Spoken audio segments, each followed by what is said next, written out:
Hello बच्चा लोग। हाँ, कर रहे थे हम लोग ये रासायनिक समन्वय तथा उसका एकीकरण, है ना, केमिकल कोऑर्डिनेशन एंड इंटीग्रेशन ये कर रहे थे। बहुत रात हो गया है, 1 बजने वाला है, लगभग 12:50 हो गया होगा। चलिए कोई नहीं, रात होना है तो होना ही है ना। रात दिन तो होते रहता है, रात रोज होगा, दिन रोज होगा, लेकिन अपना काम करते रहना है ना। रात रहे दिन रहे, अपना काम कभी ख़त्म होना नहीं चाहिए, ठीक है। आइए शुरू करते हैं। कर रहे थे ग्रंथियों के बारे में, ग्लैंड्स के बारे में, है ना। और उसमें भी कौन सा ग्रंथि, तो अंतःस्रावी ग्रंथि, जिससे कि हार्मोन्स निकलता है ना। कुछ हार्मोन्स किए थे, वो अगले लेक्चर में पढ़ा हुआ है, उसको जाकर देखिए आप, है ना। कुछ बाकी है, उसको इसमें करते हैं। चलिए बिना देर किए शुरू करते हैं, ऐसे ही देर हो चुका है, 1 बज गया है ना। आइए शुरू करते हैं। आज हम लोग करेंगे अधिवृक्क ग्रंथि। अधिवृक्क ग्रंथि इसको बोलते हैं एड्रिनल ग्लैंड। इसको बोलते हैं क्या, इसको बोलते हैं क्या, एड्रिनल ग्लैंड बोलते हैं, एड्रिनल ग्लैंड, है ना। एड्रिनल ग्लैंड सबसे पहले जानना है इसका लोकेशन, कि रहता कहाँ पे है। ये देखिए, ये रहता है कहाँ पे, किडनी पे। किडनी जानते हैं ना, किडनी इसको बोलते हैं ब्रिक, जिसमें क्या होता है, मूत्र बनता है, यूरिन का निर्माण होता है ना। जिसका इकाई होता है क्या, नेफ्रॉन, है ना। हाँ हाँ, सही पकड़ रहे हैं, उसी के ऊपर रहता है ये, जस्ट ब्रिक के किडनी के ऊपर रहता है ना। कितना रहेगा, तो ये एक जोड़ी रहता है, एक जोड़ी रहता है, मतलब कि 2, ठीक है। एक जोड़ी मतलब 2 रहेंगे, ठीक है। देखो, इसके 2 भाग होते हैं। जो बाहरी भाग होगा उसको बोलते हैं कॉर्टेक्स, हिंदी में वल्कुट, ठीक है। और जो भीतरी भाग होता है उसको बोलते हैं मेडुला, हिंदी में मध्यांश, मतलब कि वल्कुट, मध्यांश, कॉर्टेक्स और मेडुला, ठीक है। तो इसके 2 भाग हो गए, और दोनों से हार्मोन निकलता है। तो दोनों से हार्मोन निकलता है तो आपको दोनों पढ़ना पड़ेगा, ठीक है। तो देखिए, आइए देखिए, जो बाहरी भाग बनाए हैं हम, ये देखो, ये जो है इसको बोलते हैं मध्यांश। ये जो आपको दिख रहा है ये है क्या, मध्यांश, ठीक है। और इसके अगल बगल जो पूरा दिख रहा है वो है कॉर्टेक्स, मतलब बाहरी भाग। अब कॉर्टेक्स को देखो 3 भाग में बांटा गया है। एक जो ये लाइन दिख रहा है आपको, ये एक लाइन तो ये दिख रहा है, एक जो ये दिख रहा है दूसरा बीच का, और एक जो ये दिख रहा है तीसरा। तो इस तरह से इसको बोल सकते हैं बाहरी परत, ये मध्य परत, और ये भीतरी परत या आंतरिक परत। तो इस तरह से कॉर्टेक्स को 3 परत, 3 सतह, 3 लेयर में बांटा गया है, बोल सकते हैं आप, है ना। तीनों का नाम अलग अलग से है, और नाम बहुत इंपॉर्टेंट है, याद रखना है। और तीनों से हार्मोन निकलता है, तो हम तीनों को करेंगे, ठीक है। देखिए, जो पहला है, जो सबसे बाहरी है, मतलब कि कॉर्टेक्स का जो बाहरी सतह है उसको बोलते हैं जोना ग्लोमेरुलोसा।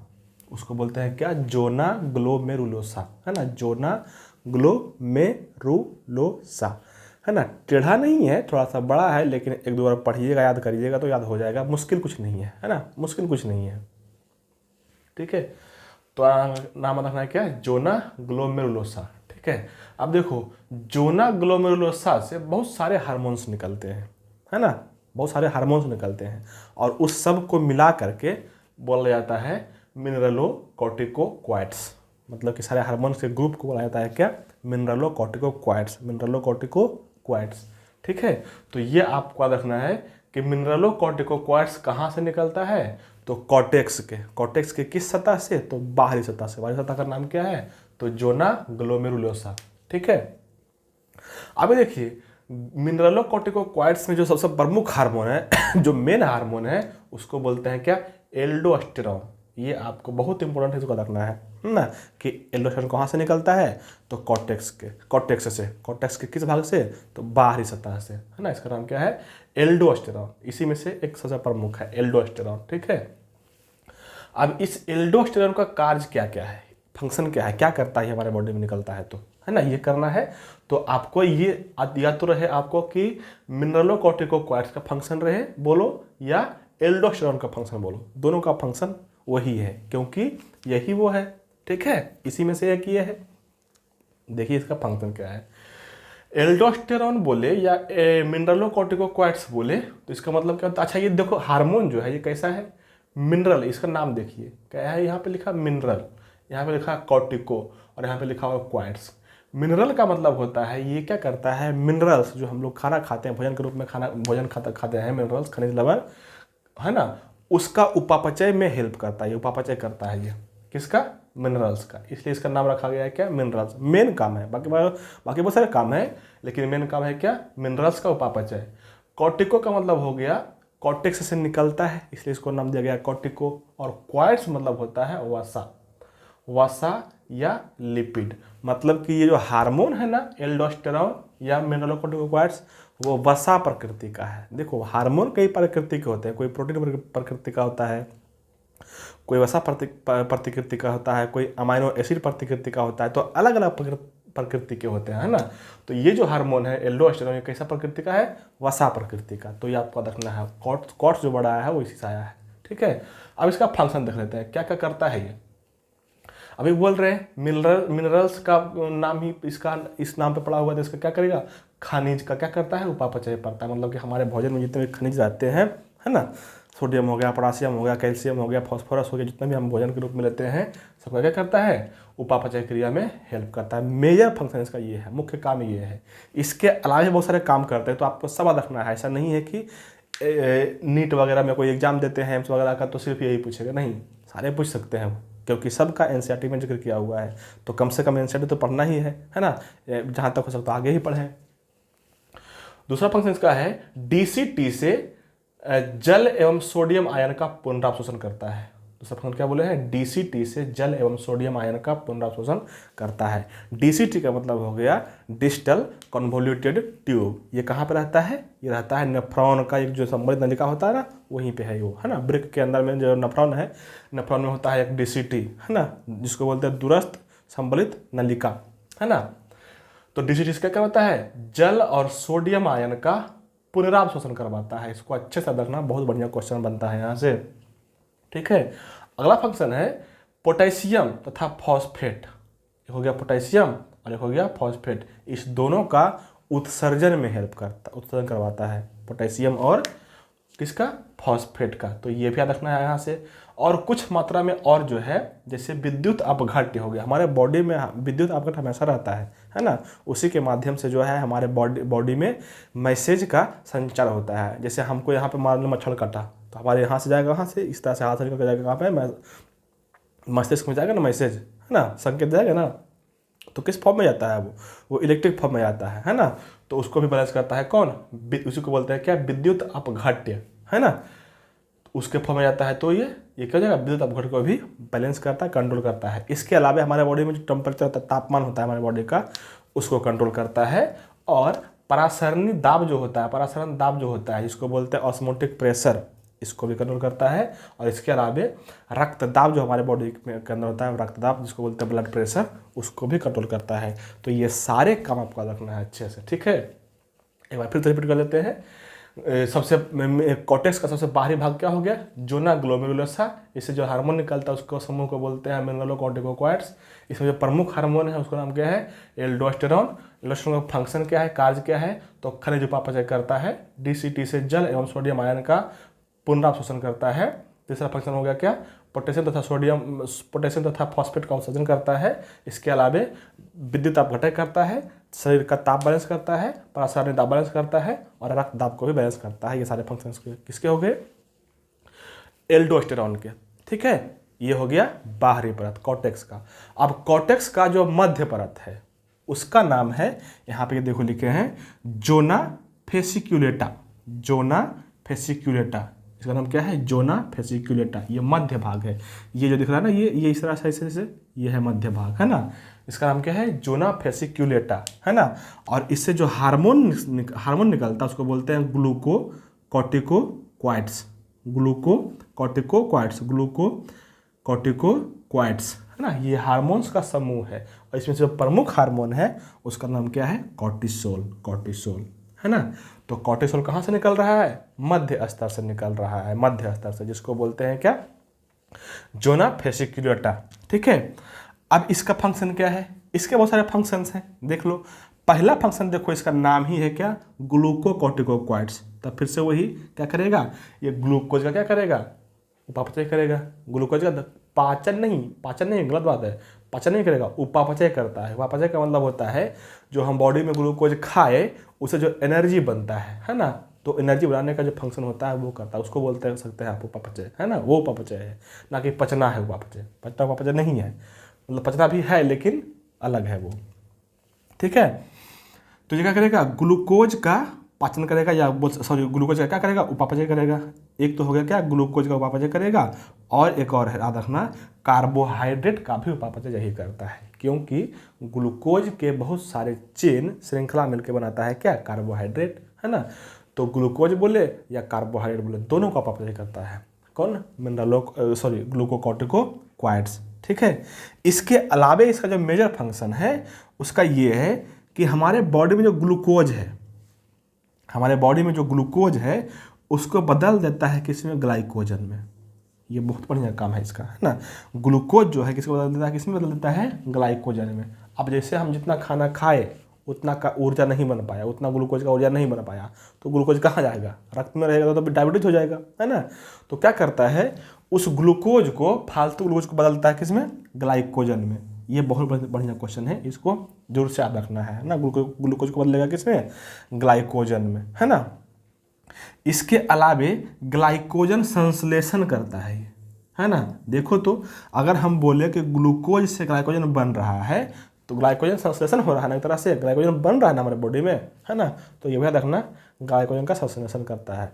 और ग्लाइकोजन संश्लेषण करने की प्रक्रिया जो होती है उसको बोलते हैं ग्लूकोनियोजेनेसिस। उसको बोलते हैं क्या, ग्लूकोनियोजेनेसिस या ग्लाइकोनियोजेनेसिस, मतलब कि नया ग्लाइकोजन बन रहा है हमारे बॉडी में, है ना। तो ग्लाइकोजन संश्लेषण बोले या ग्लूकोनियोजेनेसिस बोले, दोनों बात आपका रखना है, दोनों अच्छे से, ठीक है। ये सारे हो गए आपके मेजर फंक्शंस, किसके, कॉर्टिसोल्स के या ग्लूकोकॉर्टिकोक्वाइड्स के, ठीक है। इसके अलावा जो फंक्शन है वो भी याद रखना है आपको, ऐसा नहीं कि छोड़ देना उसको। इसके अलावा क्या क्या है, तो देखो वसा और प्रोटीन का अपहरण करता है। ये वसा और प्रोटीन का क्या करता है, अपहरण करता है, मतलब कि उसको तोड़ता है छोटे छोटे पार्ट्स में, उसको बोलते हैं क्या, अपघटन। इसके अलावा अमीनो अम्ल का सेल में जाना तथा यूज में अवरोध करना। अब इसका मतलब क्या होगा, देखो जैसे मान लो एक कोशिका है ना, और हम अमीनो अम्ल खाना खाए, भोजन में खाए क्या, अमीनो एसिड खाए, तो इसको जाना है कहाँ पे, सेल के अंदर जाना है, तभी तो ये फंक्शन कर पाएगा। बाहर में क्या करेगा फंक्शन, है ना। तो सेल में के अंदर ले जाने का काम करता है कौन, यही हार्मोन कॉर्टिसोल, है ना, किसको, अमीनो एसिड को। अब जैसे सेल के अंदर आ गया तो क्या ये तुरंत से यूज हो जाएगा, नहीं, ये थोड़ा रुक रुक के यूज होगा, ताकि हमारे बॉडी इसको अधिक देर तक यूज कर सके, है ना। तो इसी को रुक रुक के यूज करने को बोलते हैं क्या, यूज में अवरोध करता है ये, मतलब कि उपयोग करने में क्या करता है, अवरोध करता है, किसका, अमीनो एसिड का, कौन, तो कॉर्टिसोल। तो इसको अच्छे से रखना है क्या, अमीनो अम्ल का सेल में जाना या सेल में ग्रहण तथा उपयोग में अवरोध करता है, ठीक है। अगला फंक्शन इसका है इम्यून सिस्टम, जिसको बोलते हैं प्रतिरक्षा तंत्र, उसका भी अवरोध करता है ना। क्या इसका क्या मतलब हो गया सर, कि इम्यून सिस्टम को घटाएगा क्या, नहीं, बिल्कुल नहीं, घटाएगा नहीं। ये क्या करता है, इम्यून सिस्टम जैसे हो गया हमारे बॉडी, हम हैं यहाँ पे, है ना, बाहर बहुत सारे हमको रोक देने वाला जीवाणु आया हुआ है, हमको रोक देना चाह रहा है, लेकिन हम रोगित नहीं हो रहे हैं, क्यों, क्योंकि हमारे अंदर इम्यून सिस्टम है, हमारे अंदर क्या है, प्रतिरक्षा तंत्र है ना। अब मान लो कोई अलग सा बैक्टीरिया आ गया, कोई अलग से जीवाणु आ गया जो हमको रोक देना चाह रहा है, और वहाँ पे हमारा इम्यून सिस्टम कमजोर पड़ गया, तो क्या करेगा, इम्यून सिस्टम अलग से हमारा बॉडी बनाते रहता है हमेशा एंटीबॉडी, है ना। तो क्या अब फिर अगर मान लो कि बैक्टीरिया हट गया, खत्म हो गया, अब नहीं है, तो क्या हमेशा वो सिस्टम बना हुआ रहेगा, नहीं, वो धीरे धीरे खत्म हो जाता है ना। तो उसी वही लिखा है, इम्यून सिस्टम का अवरोध करना, उसको खत्म करने का काम वही करेगा। फिर जैसे ही बीमारी रोगाणु आएगा तो तैयार हो जाएगा वो फिर, है ना। तो ये काम करता है क्या, इम्यून सिस्टम का अवरोध करना। इसके अलावा इसका एक मेजर फंक्शन है आरबीसी निर्माण में हेल्प करता है। तो आपको ये भी याद रखना है कि आरबीसी निर्माण में हेल्प करता है ये, ठीक है। ये सारे इसका फंक्शंस हो गया, है ना। इतना फंक्शन आपको अच्छे से पढ़ लेना है, इससे ज़्यादा कहीं नहीं पूछेगा, किसी भी एग्जाम में नहीं। ठीक है, इसके अलावा जो बच गया तीसरा और अंतिम, जिसको बोलते हैं आंतरिक सतह, आंतरिक परत या भीतरी सतह, कॉर्टेक्स का सबसे भीतरी सतह, उसका नाम क्या है? उसका नाम है जोना रेटिकुलरिस। उसका नाम क्या है? जोना रेटिकुलरिस, है ना। सबसे आंतरिक सतह का नाम क्या है? जोना रेटिकुलरिस, है ना। और उससे जो हार्मोन्स निकलता है उसको बोलते हैं क्या? लिंगी कॉर्टिकॉइड्स या सेक्स कॉर्टिकॉइड्स, इसको बोलते हैं। क्या बोलते हैं? Sex corticoids. ठीक है, इसके ग्रुप का नाम हो गया, हार्मोन्स के ग्रुप का नाम, है ना। और उसमें जो एक जो प्रमुख हार्मोन है उसका नाम क्या है? डायहाइड्रो एपी एंड्रोस्टेरोन, है ना। क्या नाम है?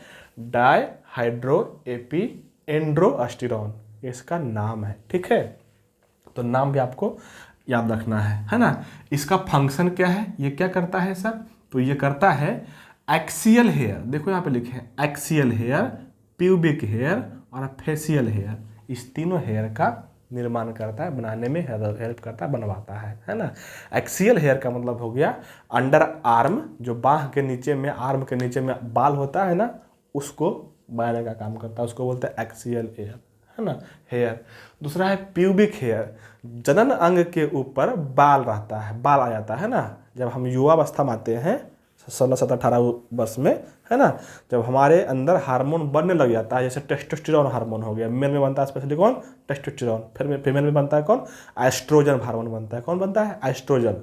तो इस दोनों हार्मोन के कारण मेल में और फीमेल में क्या होता है? जनन अंग के ऊपर बाल आ जाता है ना। तो इसी को बोलते हैं प्यूबिक हेयर। उसमें से ये भी काम करता है कौन? लिंगी कॉर्टिकॉइड्स, मतलब कि बाल आने के लिए जिम्मेदार है ये हार्मोन। ठीक है, और एक है फेशियल, जिसको बोलते हैं दाढ़ी। दाढ़ी जो हमारा जैसे है, तो दाढ़ी आता है किस कारण से? इसी कारण से, लिंगी कॉर्टिकॉइड्स के कारण से। ठीक है, तो याद रखना, अगर किसी स्त्री में इसकी अधिकता हो जाए, है ना, अगर किसी स्त्री में एस्ट्रोजन की अधिकता हो जाए या सेक्स हार्मोन निकल जाए तो क्या होगा? उसको भी बाल आ जाएगा, है ना। कभी कभी देखे मैं किसी किसी महिला को थोड़ा थोड़ा यहाँ पे दाढ़ी बढ़ा रहता है, हल्का हल्का एक आध दो बढ़ जाता है ना। तो वो इसी की अधिकता के कारण होते हैं और कोई बात नहीं है ना। ऐसा नहीं समझना कि वो अस्टेराइल है या बांझ टाइप है, ऐसा कुछ नहीं होता है ना। थोड़ा सा हार्मोन बढ़ जाता है तो बाल आ जाते हैं। ठीक है, ये हो गया आपका क्या? अधिवृक्क ग्रंथि, एड्रिनल ग्लैंड का बाहरी भाग, जिसको बोले हैं आप क्या? कॉर्टेक्स। ये कॉर्टेक्स है। ठीक है, इसके अलावा जो अंदर का भाग है जिसको बोलते हैं क्या? मध्यांश। इसको बोलते हैं क्या? मेड्यूला बोलते हैं इसको। इसको क्या बोलते हैं? मेड्यूला। ठीक है, अभी मेड्यूला का फंक्शन नहीं हुआ है, तो मेड्यूला का फंक्शन करते हैं। आगे देखिए मेड्यूला का फंक्शन, इसको हटाते हैं।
क्वेश्चन बोर्ड दे दिया है, मिटता ही नहीं है।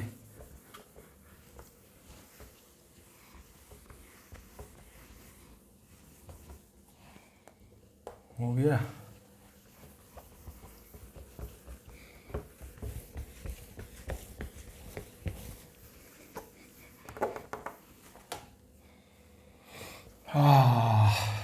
थका दिया।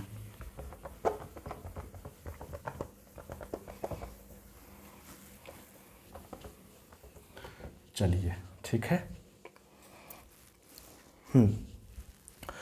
अभी है मेडुला का अंदर का भाग, मेडुला है ना, कॉर्टेक्स हो गया। अब करना है कौन, मेड्यूला। मेड्यूला अंदर का भाग को बोलते हैं क्या, मेड्यूला। ठीक है, मेड्यूला से जो हार्मोन निकलता है उसको बोलते हैं कैटेकोलमिनस।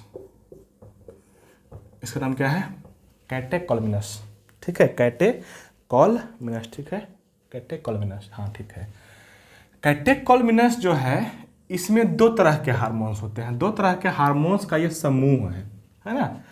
मेडुला से मतलब इसका मतलब ये हो गया कि मेडुला से दो तरह के हार्मोन निकलते हैं, है ना। एक को बोलते हैं एड्रीनलिन, एड्रीनल ग्लैंड है ना, जिसका नाम है क्या, एड्रीनलिन, है ना। और इसी को बोलते हैं, एक और दूसरा हार्मोन है क्या, नॉर एड्रीनलिन, नॉर एड्रीनलिन। ठीक है, इसका एक और नाम है एपिनेफ्रिन। इसका नाम क्या रहेगा, एपिनेफ्रिन। और इसका भी एक और नाम है, इसको बोलते हैं नॉर एपिनेफ्रिन, नॉर एपिनेफ्रिन, है ना।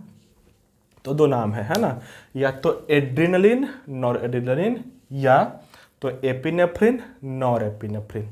दो तरह के हार्मोन निकलते हैं, और इस दोनों को सम्मिलित रूप से बोलते हैं क्या, कैटेकोलमिनस। कैटेकोलमिनस दोनों को सम्मिलित रूप से, दोनों को मिला करके बोलते हैं कैटेकोलमिनस। ठीक है, अब देखो इसका फंक्शन क्या है, ये क्या करता है हमारे बॉडी में, जब निकलता है तो क्या करता है हमारे बॉडी में, कैटेकोलमिनस है। ठीक है, देखिए ये जब भी निकलेगा ना तो आपातकाल स्थिति में निकलता है।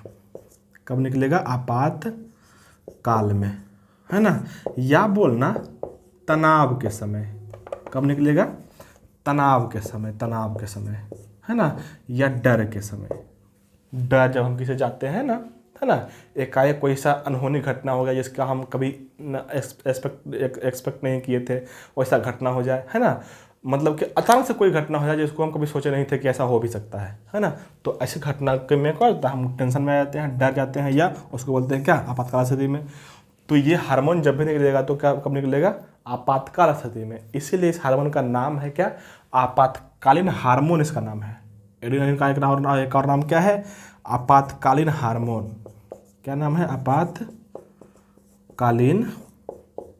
हार्मोन, आपातकालीन हार्मोन। इसी का एक और नाम है युद्ध हार्मोन। इसी का नाम क्या है, एक युद्ध हार्मोन। इसी का एक और नाम है फ्लाइट हार्मोन।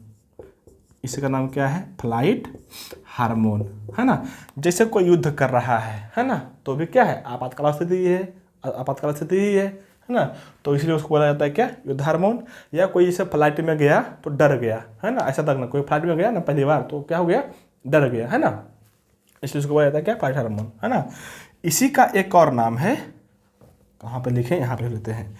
इसी का एक नाम है लड़ो और उड़ो, लड़ो और उड़ो हार्मोन। ये भी इसी को बोलते हैं, है ना।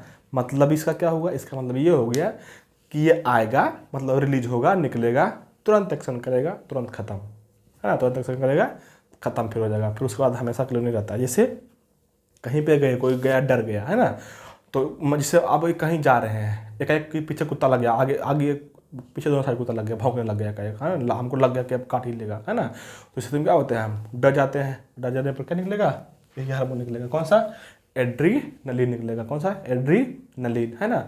और फिर जैसे हमको लगेगा, आप चल गए, कुत्ता भाग गया, हम चल गए अपने रास्ते पे, नॉर्मल रास्ते में आ गए, तो क्या हो जाएगा, खत्म हो जाएगा, हार्मोन का प्रभाव खत्म हो जाएगा, है ना। इसलिए इसको बोलते हैं क्या, लड़ो और उड़ो, तुरंत से एक्शन करेगा, तुरंत से खत्म हो जाएगा। तो ये सारे इसके नाम है, एक ही नाम, सारे नाम है, आपातकालीन हार्मोन, युद्ध हार्मोन, फ्लाइट हार्मोन, लड़ो और उड़ो हार्मोन। ये सारे इसके इसी के फंक्शन है ना। देखो यहाँ से याद कैसे रखना है इसको, मान लो कोई आदमी जो है ना डर गया, डरने पर निकलता है ना ये हार्मोन, मान लो कोई डर गया, है ना, बल्ले फंक्शन बोल रहे हैं, कैटेकोलमिनस का फंक्शन बोल रहे हैं कि क्या क्या करता है हमारे बॉडी में, है ना। आदत कैसे रखना है, ऐसे रखना है। जैसे मान लो कोई डर गया, है ना, तो डर जाएगा तो इसमें क्या, बॉडी में क्या क्या होगा, वैसा रखना तो अवश्य करके क्या हो जाएगा, याद रह जाएगा। जैसे मान लो कोई डर गया तो उसमें क्या निकलेगा, पहले नंबर तो याद रखना हार्मोन निकलेगा। हार्मोन क्या करेगा, हार्मोन को क्या करेगा, सक्रिय कर देगा। फर्स्ट फंक्शन, फर्स्ट फंक्शन क्या हो जाएगा, हार्मोन को क्या करेगा, सक्रिय कर देगा। ठीक है, हार्मोन को क्या करेगा, सक्रिय कर देगा। इसके अलावे जो आँख होता है, आँख के पुतली का फैला देता है, पुतली को क्या करता है, फैला देता है। आँख की पुतली को फैलाने का काम करता है। किसी को देखते रह गए, अरे क्या हो गया है ये, है ना, तो ये क्या हो रहा है, आँख की पुतली को फैलाने का काम करता है ये आँख की पुतली को। ठीक है, इसके अलावे इसी हार्मोन के कारण रोंगटे खड़ा हो जाता है, जिसको बोलते हैं रोआ। रोंगटे क्या होता है, खड़ा हो जाता है, या बोल सकते हैं कि रोआ जो है ना खड़ा हो गया। कभी कभी देखते होंगे आप, कभी कभी रात में आए गलत सपना, बुरा सपना देख लिए, डर के उठ गए, है ना, तो रोमा सब खड़ा। कोई ऐसा अचानक रात में बात सुन लिए तो रोमा खड़ा, है ना, तो ये क्या है, रोमा को खड़ा कर देता है ना। और ये क्या करता है, इसी के कारण जो है ना पसीना आता है। कोई डर जाएगा, है ना, तो किसी को क्या होता है, पसीना आता है ना। कभी कभी क्या होता है, क्लास में किसी बच्चों को खड़ा कर देते हैं जो पूरा डर जाता है, तो उसमें क्या होता है, देखते हैं अपने आप पसीना उसके बॉडी से गिरने लगता है ना। तो तो ये क्या होता है, डर के कारण होता है ना। तो ये सारे क्या है, इसके फंक्शंस हैं। कौन कौन, कैटेकोलिनस का फंक्शन क्या हो जाएगा, हार्मोन को सक्रिय करना, आँख के पुतली का फैलाना, रोंगटे खड़ा होना, पसीना आना, इत्यादि इत्यादि etc, पसीना आना, है ना, ये सारे इसके फंक्शंस हैं। ठीक है, इधर जाने पर, ठीक है, ये सारे क्या हैं, इसके फंक्शन है ना।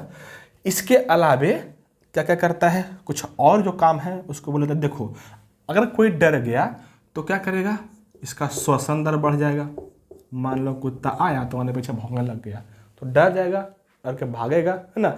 या किसी को डरता तो ये करेगा तो सांस चढ़ जाता है, पूरा हांफने लग जाएगा, है ना। मतलब क्या हो जाएगा, श्वसन दर क्या हो जाएगा, बढ़ जाएगा। श्वसन दर क्या हो जाएगा, बढ़ जाएगा। अब बोलो तो अगर किसी आदमी का श्वसन दर बढ़ गया तो उसका हार्ट बीट नहीं बढ़ेगा क्या, हृदय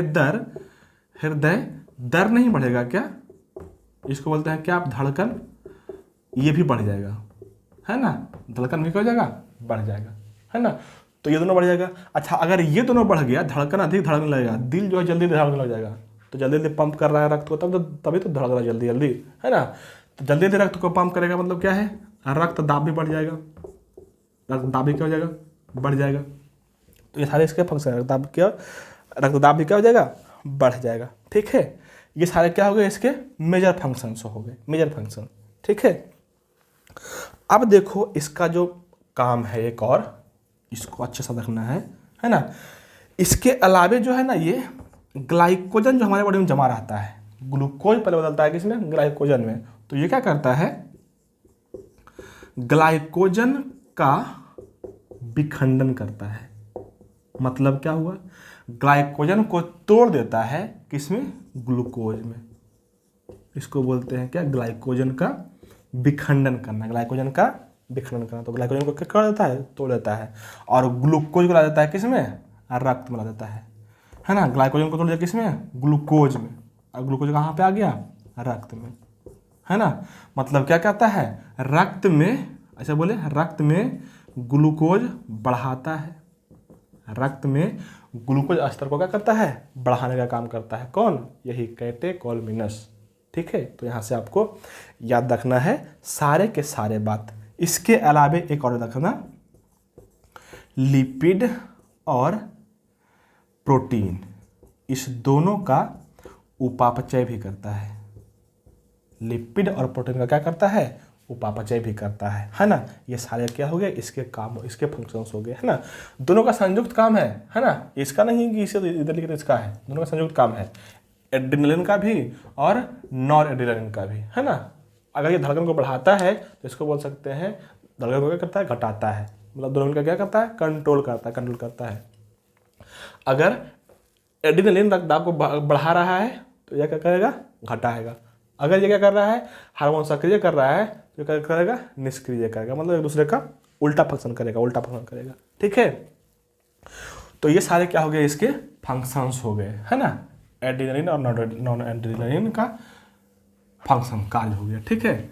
अब देखो, अभी अगर ये हार्मोन कमी हो गया, किसी मानव में सही से नहीं निकल रहा है ये हार्मोन, तब क्या होगा, शुरू से बता रहे हैं, जब किसी मानव के बॉडी में हार्मोन की कमी हो जाती है या अधिकता हो जाती है तो क्या होता है, बीमारियां हो जाती है ना। तो अगर ये कम जाएगा तो इससे भी बीमारी होगा, है ना। और बहुत खतरनाक बीमारी है, आपको याद रखना है ना, कई बार एग्जाम में पूछ चुका है इस बीमारी के बारे में जो अभी हम बताने जा रहे हैं आपको। उस बीमारी का नाम रखना, उसका नाम है एडिशन रोग। क्या नाम रहेगा, एडिशन रोग नाम रहेगा, है ना, एडिशन रोग। क्या बोले हैं, एडिशन रोग।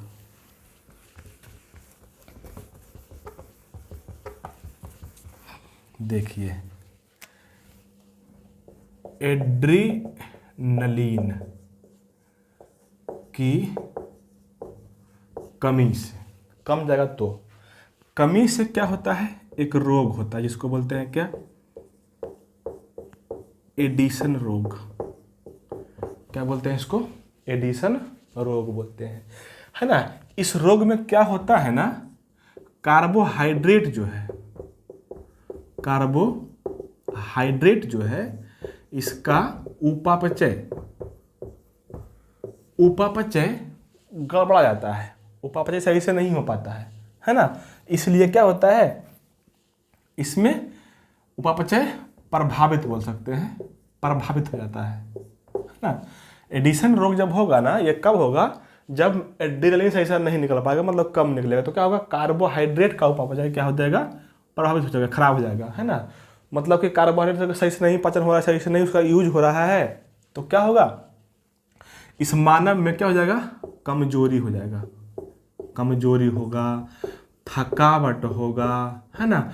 इसी स्थिति को बोलते हैं क्या, एडिशन रोग। बहुत इंपॉर्टेंट है, इसको जरूर से जरूर याद रखना, एडिशन रोग, है ना, एडिशन रोग, है ना।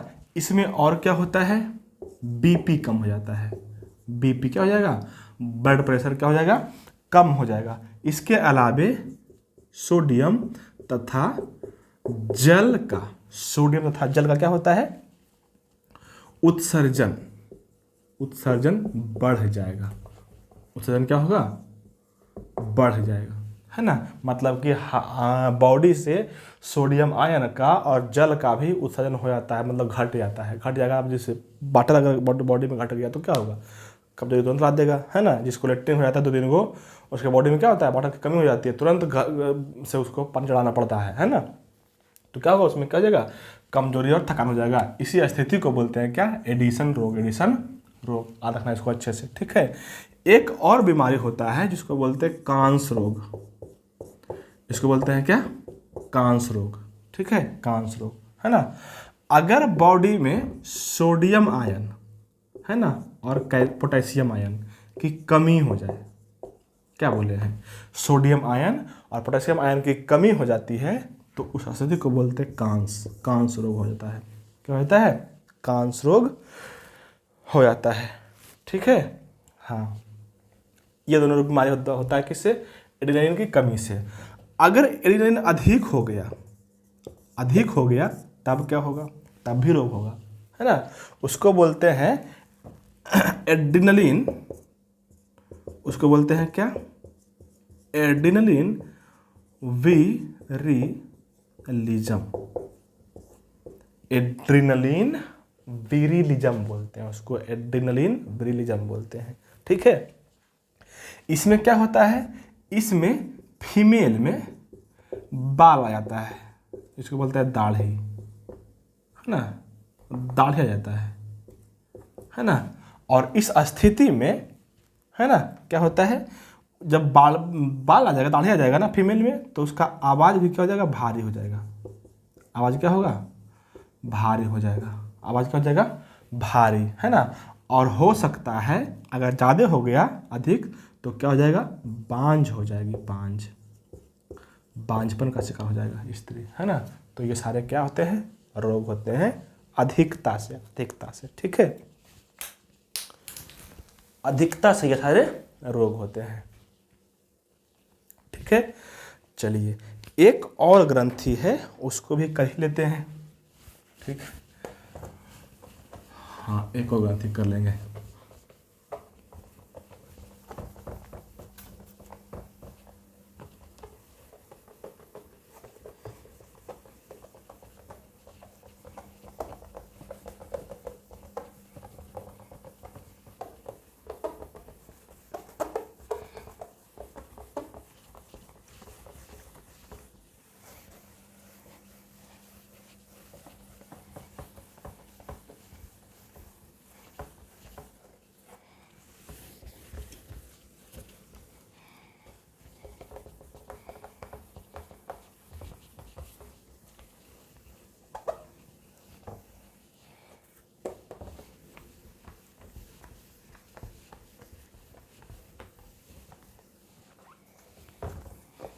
चलिए, एक अगला ग्रंथि है अग्नाशय। अगला ग्रंथि का नाम क्या हो जाएगा? अग्नाशय ग्रंथि।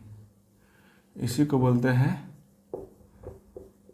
Pancreas gland. हाँ, इसका नाम क्या हो जाएगा? Pancreas gland. चलिए, पैनक्रियाज ग्लैंड, ठीक है। ये क्या है? देखो, ग्रंथि मतलब में दो प्रकार के होते हैं। एक होता है अंतःस्रावी ग्रंथि, एक होता है बहिःस्रावी ग्रंथि। चैप्टर के शुरू में बताए हैं, जब देखना वीडियो अगला इसके पिछला लेक्चर में, है ना। लेकिन ना तो ये अंतःस्रावी है ना ही बहिःस्रावी है, तो क्या है सर? इसको बोलते हैं मिश्रित ग्रंथि। इसको बोलते हैं क्या? मिश्रित ग्रंथि। क्या बोलेंगे इसको? मिश्रित ग्रंथि। क्यों बोलेंगे? इसलिए कि इससे एंजाइम भी निकलता है, हार्मोन भी निकलता है। तो जैसे एंजाइम निकलता है उसको बोलते हैं बहिःस्रावी ग्रंथि, जैसे हार्मोन निकलता है उसको बोलते हैं अंतःस्रावी ग्रंथि। तो इससे एंजाइम हार्मोन दोनों निकलता है, तो इसको बोलेंगे क्या? मिश्रित ग्रंथि। दोनों ग्रंथि निकलता है इससे, है ना। पाचन सिस्टम में पढ़ाए हैं कि इस तरह से जो नली निकल के आ रही है ना, ये क्या है? अमाशय है। ये क्या हो जाएगा? अमाशय। और यहाँ से इस तरह से मुड़ी हुई रहती है नली, नली का मुड़ी रहती है, यहाँ से छोटी आंत, है ना। यहाँ से एक नली ऐसे रहता है इस तरह से, यही है तुम्हारा क्या? अग्नाशय। ये क्या है? अग्नाशय, ठीक है। ये क्या है? अग्नाशय। अब जो यहाँ पे जो सेल्स है, यहाँ पे जो सेल्स पूरा लगा हुआ है भर भर के पूरा भर भर के, है ना, इसको बोलते हैं क्या? इसको बोलते हैं एसिनाई। इसको क्या बोलते हैं? एसिनाई। एसिनाई कोशिका, एसिनाई सेल, ये क्या बोलते हैं? एसिनाई भाग, है ना। और ये पूरे पैनक्रियाज का लगभग 99% रहता है, 99% रहता है ना, एसिनाई भाग। और बहुत कम मात्रा में 1-2 मतलब 1% रहता है। कौन? जो 1% रहता है ना, यहाँ पे रहते हैं। इसका 99% भाग रहता है कौन? एसिनाई, है ना। इससे क्या निकलता है? एंजाइम निकलता है, ठीक है। और बाकी बच गया 1%, ये क्या रहेगा? इसको बोलते हैं लैंगरहैंस की दीपिका। लैंगरहैंस की दीपिका। दीपिका पादुकोण नहीं है ये, लैंगरहैंस की दीपिका। इसको बोलते हैं लैंगरहैंस ऑफ आइसलेट्स, है ना। इसके अंदर को काट के देखते हैं ना तो आइसलेट्स की तरह दिखता है। और लैंगरहैंस महोदय इसकी खोज किए थे, इसलिए उनका सम्मान में इसका नाम दिया गया है लैंगरहैंस की दीपिका, है ना। आइसलेट्स ऑफ लैंगरहैंस, ठीक है। लैंगरहैंस। तो एंजाइम तो करना हमको किसमें? पाचन सिस्टम में। तो वहाँ पे कर दिए हैं, जाके देखिए, है ना। हमको करना है किसमें? हार्मोन। इससे क्या निकलता है? हार्मोन निकलता है। क्या निकलेगा इससे? हार्मोन निकलेगा, हार्मोन, है ना। अब हार्मोन जो है इसे 3, देखो लैंगरहैंस की दीपिका में 3 तरह के सेल्स होते हैं, 3 तरह की कोशिकाएं होती है। पहला का नाम है अल्फा कोशिका। पहला का नाम क्या है? अल्फा कोशिका। दूसरा का नाम है बीटा कोशिका। और तीसरा का नाम है गामा कोशिका। तो 3 तरह के इसमें सेल्स होते हैं, अल्फा कोशिका, बीटा कोशिका, गामा कोशिका। अब तीनों से निकलता क्या क्या है ये भी देख लो।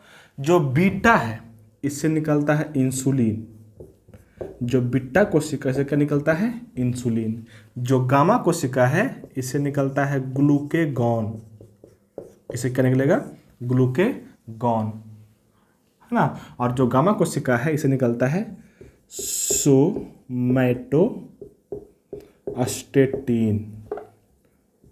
सोमैटोस्टेटिन हार्मोन, है ना।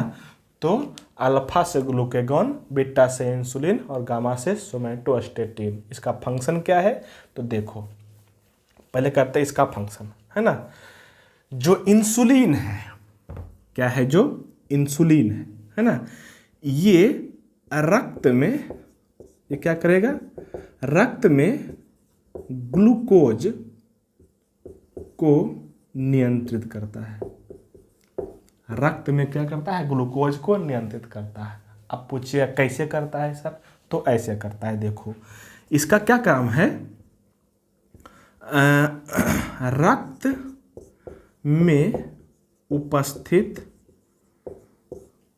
अधिक ग्लूकोज, रक्त में उपस्थित अधिक ग्लूकोज को ग्लाइकोजन में बदलना। इसका सबसे बड़ा काम यही है, मेन फंक्शन, कि इंसुलिन क्या करता है, रक्त में जो अधिक ग्लूकोज रहता है ना उसको बदल देता है, कहाँ पे, ग्लाइकोजन में, बदलवाता है ना। बदलना नहीं लिखना, ऐसे लिखना, बदलवाता है, बदलवाता है। किससे बदलवाता है भाई, तो इसको भेजा जाता है कहाँ पे, भेजा जाता है लीवर में, लीवर में, है ना। और लीवर में एक सेल होता है जिसको बोलते हैं हिपैटिक सेल। इसको क्या बोलते हैं, हिपैटिक सेल। लीवर जो सेल है बना होता है किसके, किससे, हिपैटिक सेल से, हिपैटिक सेल से, है ना। तो हिपैटिक सेल ही क्या करता है, इसको ग्लूकोज को बदल देता है ग्लाइकोजन में, है ना। ग्लूकोज को किस में बदलता है, ग्लाइकोजन में, ठीक है। अब देखो इंसुलिन का काम क्या हो गया, रक्त में जो अधिक ग्लूकोज है उसको बदल देना किसमें, ग्लाइकोजन में बदलवा देना, है ना। अगर मान लो कि इंसुलिन कम गया, इंसुलिन किसी आदमी में जो है सही से निकल ही नहीं रहा है, कम निकल रहा है ना, तो क्या ग्लूकोज जो बदल रहा था ग्लाइकोजन में बदल पाएगा, नहीं बदल पाएगा, है ना। इसका मतलब क्या है, इंसुलिन की कमी से, इंसुलिन की कमी से क्या हो जाएगा, रक्त में क्या हो जाएगा, ग्लूकोज स्तर बढ़ जाएगा। क्या हो जाएगा, इंसुलिन की कमी से रक्त में क्या होगा, ग्लूकोज का स्तर बढ़ जाएगा, है ना। और इस स्थिति को, जब ग्लूकोज स्तर बढ़ जाएगा ना, तब इस स्थिति को कहते हैं हाइपोग्लाइसीमिया, है ना। इस स्थिति को क्या बोलते हैं, हाइपोग्लाइसीमिया, हाइपोग्लाइसीमिया कहते हैं, है ना। और जब रक्त में ग्लूकोज बढ़ जाएगा ना, तब क्या बोलेंगे हम, कि डायबिटीज हो गया, डायबिटीज हो गया, डायबिटीज मेलिटस जिसको बोलते हैं, है ना, जिसको बोलते हैं शुगर हो गया, डायबिटीज हो गया, है ना, ये इसको बोलते हैं, ठीक है। तो इसके कारण होता है, मतलब कि इंसुलिन जिस आदमी में कम जाएगा ना तो उसमें क्या हो जाएगा, डायबिटीज हो जाएगा, ठीक है। अब देखो इसका काम ग्लूकागॉन, ये जस्ट इंसुलिन के उल्टा काम करता है। ये क्या करता है, जो इंसुलिन जो है ग्लूकोज को बदल देता है किसमें, ग्लाइकोजन में, ग्लूकोज को बदल देता है किसमें, ग्लाइकोजन में बदलवा दिया था, लीवर बदला था, लेकिन बदलवाया था यही, है ना। ये क्या करेगा, ग्लूकोज को, सॉरी ग्लाइकोजन को, ये क्या करेगा, ग्लाइकोजन को बदल देता है ग्लूकोज में। किस में बदल देगा, ग्लूकोज में। ये सारे फंक्शन कहाँ पे होता है, ये सारा फंक्शन जो बदलवाना हो रहा है कहाँ पे हो रहा है, लीवर में हो रहा है, लीवर में कर रहा है हेपेटिक सेल, ये हार्मोन करवाता है ये, ठीक है। हाँ, ग्लाइकोजन को बदल देगा किसमें, ग्लूकोज में, है ना। तो बोलो तो अभी जो है ग्लाइकोजन को बदल रहा है किसमें, ग्लूकोज में, है ना। मतलब कि क्या कर रहा है, इसको बोल सकते हैं कि रक्त में ग्लूकोज स्तर बढ़ा रहा है, रक्त में ग्लूकोज स्तर को क्या कर रहा है, बढ़ा रहा है। ये क्या कर रहा था, घटा रहा था, है ना। ओह कैसे बोल दिए, रक्त में ग्लूकोज, अच्छा इसके कमी से बढ़ जाएगा, है ना, कमी से बढ़ जाएगा, ठीक है। रक्त में क्या कर रहा है, ग्लूकोज स्तर को बढ़ा रहा है ना। और इस स्थिति को बोलते हैं हाइपरग्लाइसीमिया। क्या बोलते हैं, हाइपरग्लाइसीमिया बोलते हैं, है ना, हाइपरग्लाइसीमिया, ठीक है।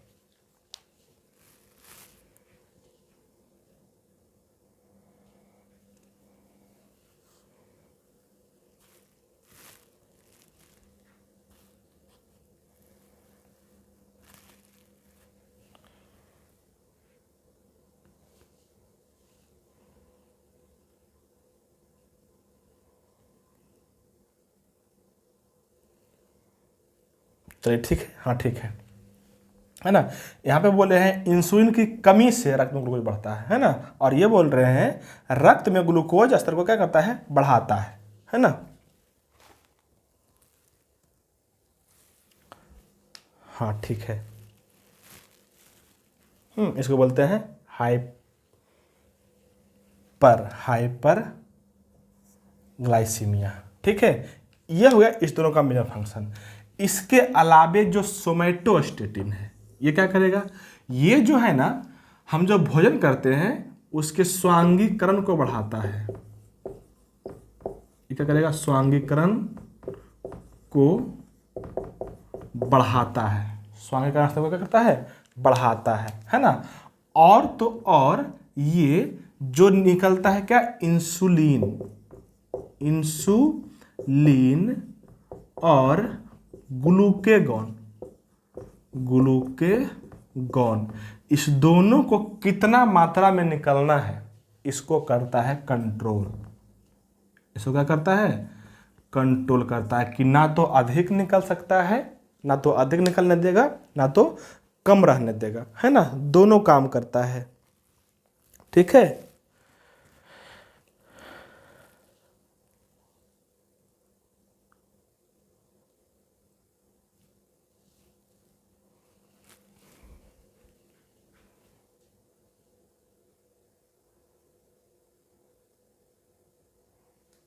एक सेकेंड, एक बार फिर से सुनो।